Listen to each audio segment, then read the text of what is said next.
The river ran quietly through the small town of Willowbrook, winding like a silver ribbon under the morning sun. On most days, the water shimmered peacefully, carrying fallen leaves and the faint reflection of clouds.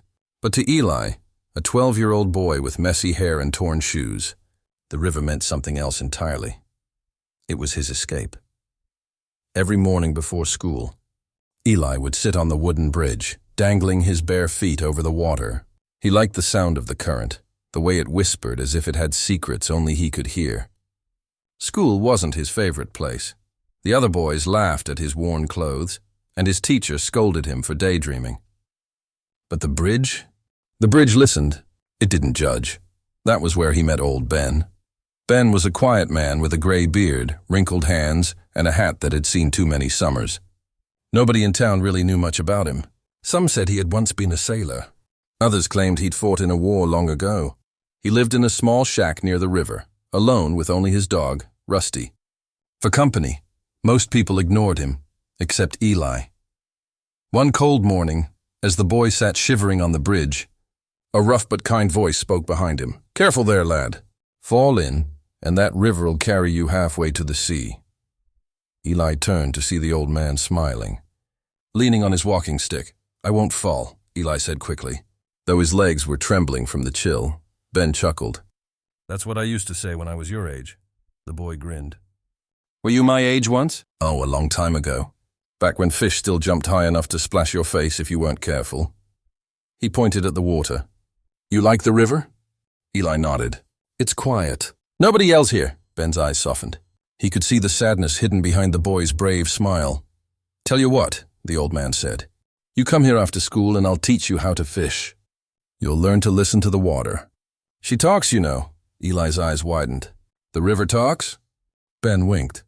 "Only to those who listen close enough." From that day on, the boy and the old man became friends. Every afternoon, Eli would run to the bridge, and together they'd sit for hours, fishing, talking, laughing.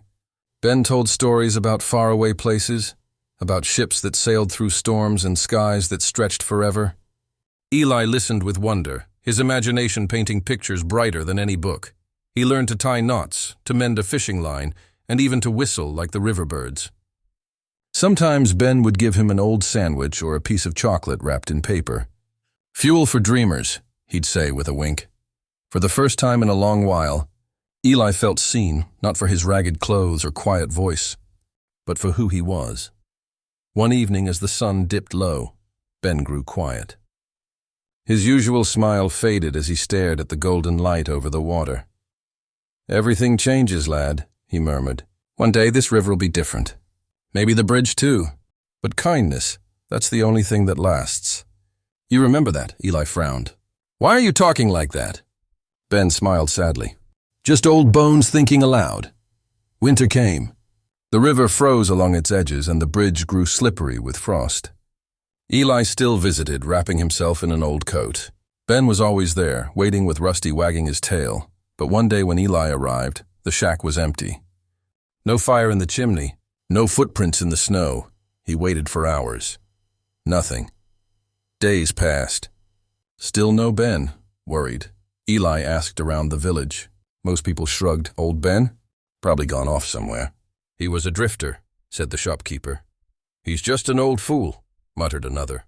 "Don't waste your time." But Eli couldn't accept that. He searched by the river, calling out Ben's name until his voice broke. Finally, down by the rocks near the far end of the bridge, he found Ben's walking stick, half buried in the snow. Eli stood there staring at it, his heart sinking. Rusty was nowhere to be seen. The river, once a friend, now felt cruel, silent and endless. That night, Eli went home and cried quietly into his pillow. For the first time, the bridge felt empty. Months passed. Spring came, melting the snow and bringing wildflowers back to the riverbanks. But the old man did not return. Still, Eli kept visiting the bridge. He repaired a broken plank, cleaned the edges, and built a small wooden sign that read, "Ben's Bridge, a place for kindness." Sometimes, he'd bring food and leave it by the sign for travelers or anyone hungry passing by. He remembered what Ben had said. Kindness is the only thing that lasts. Years went by. Eli grew up, He finished school, went to college in the city, and became a teacher. Yet every summer, he returned to Willowbrook, to the river, the bridge, and the memories that had shaped his heart. The townsfolk had changed too.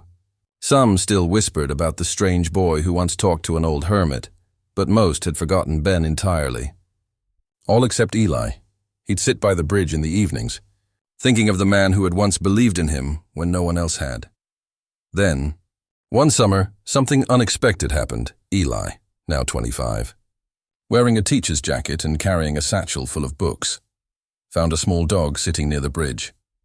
"Old scruffy, one ear bent, just like Rusty, Rusty," he whispered, kneeling. The dog wagged its tail weakly. It was him. Eli's heart raced. The dog was frail and thin, but when Eli lifted him gently, he felt warmth, a living memory of his friend. Attached to the dog's collar was a piece of folded paper. Inside, in shaky handwriting, were the words, "To the boy who listened to the river, don't stop listening. There's a kindness in you the world needs. Ben." Tears filled Eli's eyes as he held the letter to his chest. He looked up at the flowing river and whispered, "I never stopped, old man. I never stopped." From that day forward, Eli made a promise. He would live like Ben had taught him.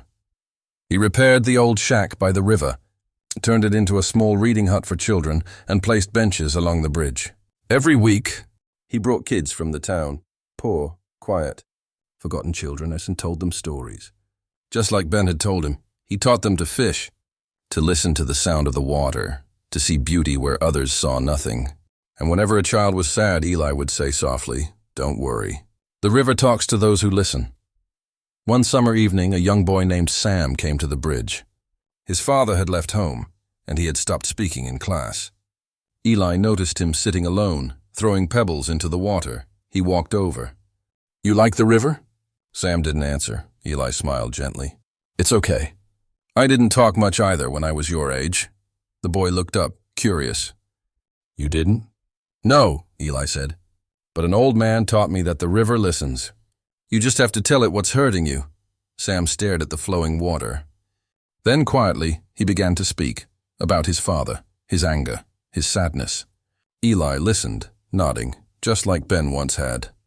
When Sam finished, Eli said, "See? The river didn't take your words. It carried them. Someday it'll bring back peace." The boy smiled faintly for the first time in weeks. Over the years, Ben's bridge became more than just wood and water. It became a place of hope. Travelers stopped to rest there. Children played. Lovers carved their initials into the railings, and strangers left small notes of gratitude in a wooden box Eli had nailed to the post. Notes like, "Thank you for the food. I found this place when I needed peace. This bridge saved me." And every evening, as the sun painted the sky orange, Eli would sit with Rusty by his side, watching the river flow. Sometimes he swore he could hear a familiar voice in the wind. "Everything changes, lad, but kindness lasts." Years turned into decades. Eli grew old, his hair silver like Ben's once was. Rusty passed away peacefully by the fire, but the bridge still stood strong, the sign still shining in the sunlight. Ben's bridge, a place for kindness. Children who had once sat beside Eli now brought their children to hear his stories. He told them about old Ben, about the power of listening, about how one simple act of kindness can ripple like the river, spreading far beyond what the eye can see. One winter night, as the snow began to fall again, soft and silent, like the day he first met Ben, Eli sat alone on the bridge. He wore his old coat, the same one he'd worn as a boy, and in his hands he held Ben's walking stick. The moonlight shimmered on the river. Eli closed his eyes. "Ben," he whispered, "I kept the promise. The bridge is still here. The kindness is still alive." The wind brushed gently against his cheek, like a hand on his shoulder. For a moment he could almost hear Ben's laughter, deep and warm. He smiled, leaned back, and let the river sing him to sleep. When the townsfolk found him the next morning, he was sitting peacefully, eyes closed, a smile on his face. The sun rose over the bridge, turning the water into gold. After his passing, the people of Willowbrook gathered at the bridge. They built a plaque beside Ben's old sign that read, "In memory of Eli and Ben, two souls who taught us that kindness, like a river, flows forever," and beneath it, carved in Eli's handwriting, were the words he had once told a child. "The river listens. Be kind, and you'll hear it too."